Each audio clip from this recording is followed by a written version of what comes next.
ಮಾತು ಬಲ್ಲವನಿಗೆ ಜಗಳವಿಲ್ಲ, ಊಟ ಬಲ್ಲವನಿಗೆ ರೋಗವಿಲ್ಲ ಅನ್ನುವಂಥ ಒಂದು ಗಾದೆ ಮಾತಿದೆ. ಆದರೆ ಊಟ ಏನು ಮಾಡ್ತಾರೆ ಅನ್ನುವಂಥದ್ದು ಇಂಪಾರ್ಟೆಂಟು. ಊಟ ಕಂಡದ್ದೆಲ್ಲ ಮಾಡಿದ್ರೆ ರೋಗ ಜೊತೆ ಜೊತೆಯಲ್ಲೇ ಬರುತ್ತೆ.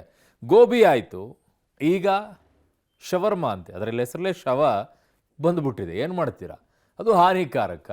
ಈಗ ಅದನ್ನು ಬ್ಯಾನ್ ಮಾಡಬೇಕು ಅಂತ ಯೋಚನೆ ಮಾಡ್ತಾ ಇದ್ದಾರೆ. ಹಂಗೆ ನೋಡಿದ್ರೆ ತುಂಬ ಪ್ರಾಡಕ್ಟ್ಗಳಿದ್ದಾವೆ. ಅದಕ್ಕೆ ಏನು ಅನ್ನೋದು ಮೂಲ ಹುಡುಕುವಂಥ ಕೆಲಸ ಮಾಡಬೇಕು.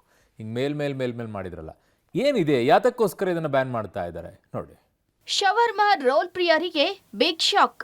ಶವರ್ಮಾ ಸೇವನೆಯಿಂದ ಫುಡ್ ಪಾಯ್ಸನ್. ಶವರ್ಮಾ ರೋಲ್ಗೂ ಬ್ಯಾನ್ ಬಿಸಿ ತಟ್ಟುತ್ತಾ.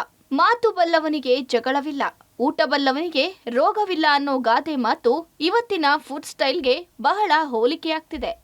ನಾವು ಪ್ರತಿನಿತ್ಯ ಸೇವಿಸ್ತಿರೋ ಆಹಾರದ ಗುಣಮಟ್ಟ ಕಳಪೆಯಾಗುತ್ತಿದ್ದು ಆರೋಗ್ಯ ಇಲಾಖೆಯ ನಿದ್ದೆಗೆಡಿಸಿದೆ. ಗೋಬಿಯಿಂದ ಶುರುವಾದ ಹಾನಿಕಾರಕ ಅಂಶ ಈಗ ಶವರ್ಮಾಗೂ ಬಂದು ನಿಂತಿದೆ. ಮುಂಬೈ ಸೇರಿ ದೇಶದ ವಿವಿಧ ಕಡೆ ಶವರ್ಮಾ ರೋಲ್ ತಿಂದು ಫುಡ್ ಪಾಯ್ಸನ್ ಆಗಿ ಸಾವನ್ನಪ್ಪಿರೋದು ವರದಿಯಾಗಿದೆ.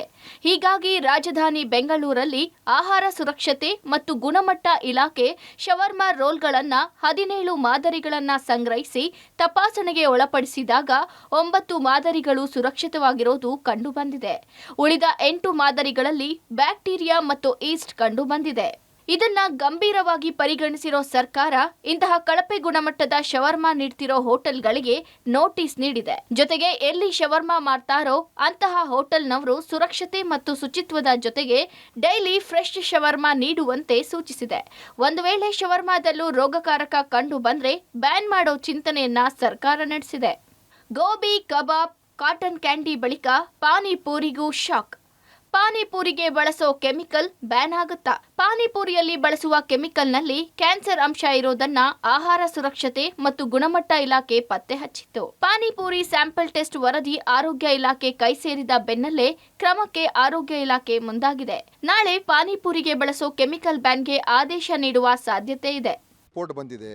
ರಿಪೋರ್ಟ್ ಪ್ರಕಾರ ಅದರಲ್ಲಿ ಸಾಕಷ್ಟು ಸ್ಯಾಂಪಲ್ಗಳಲ್ಲಿ ಹಾನಿಕಾರಿಯಾದಂಥ ಏನು ಕೆಮಿಕಲ್ಸ್ ಇದೆ ಮತ್ತು ಏನು ಕೃತಕ ಬಣ್ಣಗಳನ್ನು ಬಳಕೆ ಮಾಡ್ತಾ ಇರುವಂಥದ್ದು ಇದೆ. ಅದು ಆರೋಗ್ಯಕ್ಕೆ ಹಾನಿಕಾರಿ. ಅದಕ್ಕೋಸ್ಕರ ನಾವು ಅದನ್ನು ಮತ್ತೆ ಯಾವ ರೀತಿಯಾಗಿ ಬೇರೆ ಪದಾರ್ಥಗಳ ಮೇಲೆ ಆ್ಯಕ್ಷನ್ ತೊಗೊಂಡಿದ್ದೀವಿ. ಇದನ್ನು ಕೂಡ ನಾವು ಸದ್ಯದಲ್ಲೇ ಕೂತ್ಕೊಂಡು ತೀರ್ಮಾನ ಮಾಡಿ ಏನು ಮಾಡಬೇಕು ಅಂತ ನಾವು ತೀರ್ಮಾನ ಮಾಡ್ತೀವಿ, ನೋಟಿಫಿಕೇಶನ್ ಮಾಡ್ತೀವಿ. ಆರೋಗ್ಯ ವಿಚಾರದಲ್ಲಿ ಆಹಾರ ಏನು ನಾವು ಸೇವನೆ ಮಾಡ್ತೀವಿ ಅದರ ಬಗ್ಗೆ ನಮ್ಮ ಜನರು ಕೂಡ ಜಾಗೃತರಾಗಿರಬೇಕಾಗ್ತದೆ. ಮುಂದಿನ ದಿನಗಳಲ್ಲಿ ಯಾವೆಲ್ಲ ಜಂಕ್ ಫುಡ್ಗಳು ಈ ಪಟ್ಟಿಯಲ್ಲಿ ಸೇರಿಕೊಳ್ಳುತ್ತೋ ಗೊತ್ತಿಲ್ಲ. ಆದರೆ ಜನ ಬಾಯಿ ರುಚಿಗೆ ಹೊರಗೆ ತಿನ್ನೋದನ್ನ ಕಡಿಮೆ ಮಾಡಿದ್ರೆ ಆರೋಗ್ಯಕ್ಕೆ ಒಳ್ಳೆಯದು ಅನ್ಸುತ್ತೆ. News desk, public TV.